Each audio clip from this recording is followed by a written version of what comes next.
675 pounds for a couple of reps. What's up, Internet? Big J with BigJsExtremeFitness, getting crazy here at Metroflex Gym, the original Metroflex Gym in Arlington, Texas. I had the golden opportunity to meet the man beside me, Dave, owner of Grinders Gym in California. I'll put his information in the description box. Be sure to swing by there if you're in California. Give him a follow, check him out. Join his gym if you're in the area. So, main reason that I do these box deadlifts, or a lot of people will call them rack pulls, and I've only done them literally a handful of times. I know I've said that several times on a lot of these videos. And look at my matching shirt. Golly, it looked like it matched when I put it on in the dark at 3:30. It's 3:45 now. Actually about to get some cardio in. I'm here in my cardio room.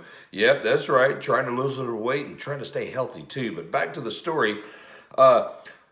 Partial deadlifts, box deadlifts, rack pulls, whatever you want to call them, are designed, in my opinion, and I've not really done a lot of research or care what anybody thinks about them, but for me, I've done 700 plus pounds in my powerlifting days. I'm barely pulling 500 something pounds now. Pulled in 600 into the 600s with the trap bar. And so what that does is it gives you obviously a different direction, or not direction, but height.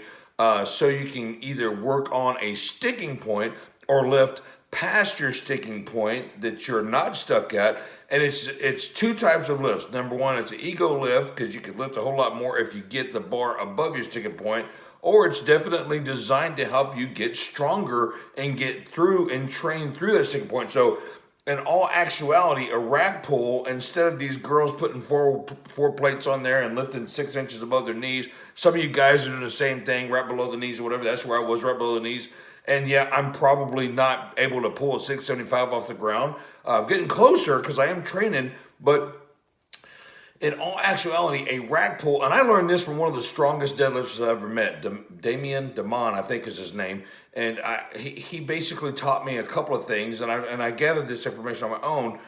If you want to get stronger in a pull or a push or a squat, you should tax the weakest point of your lift. It's just like when you build a race car, the weakest link is going to give way once you start putting more horsepower under the hood, getting it stronger in the transmission. Then you got universal joints, drive shafts, rear ends, bearings, etc., starting to fly apart when you put more horsepower in it. So that's going to transfer over into where is your sticking point on a deadlift or a bench press or a squat. That's why you see those people doing the board presses, because they can easily get it off their chest. That's the main reason for the slingshot. You can easily get it off your chest, but you have to actually work on your lockout once the slingshot stops doing or giving you the effect, or once you get to that board and you start pressing, that's a sticking point. So same thing with a box lift.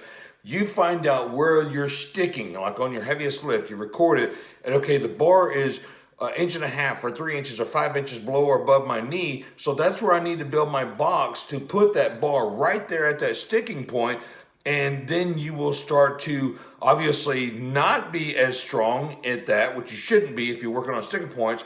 And then you will eventually get stronger, and then it'll fly past that sticking point. So just a few points I want to make. It is an ego lift. Yeah, I'm not probably able to pull 675 right now. So it was great to see a bunch of young men and women pulling on the box. As a matter of fact, Hunter Labrada, a good friend of mine's son, Lee Labrada, was at the gym the other day, and they were pulling like crazy. And I thought, you know what, I'm motivated to do that. Although I've been training for 38 years, it's really nice to see some of these young up-and-comers and some of these seasoned IFBB pros and some people that are just doing it for the fun of it, lifting heavy. And I thought, you know what, I'm going to do that too. So that's what I did. Hopefully this helped you guys make a decision on if you're going to do box deadlifts or not, and to figure out where the height should be for you. So the best way to figure that out is to find a rack that you can put pins in and you could raise or lower it. Again, figure out where your sticking point is and go from there. Until next time, Teach the Rules, Train Hardcore.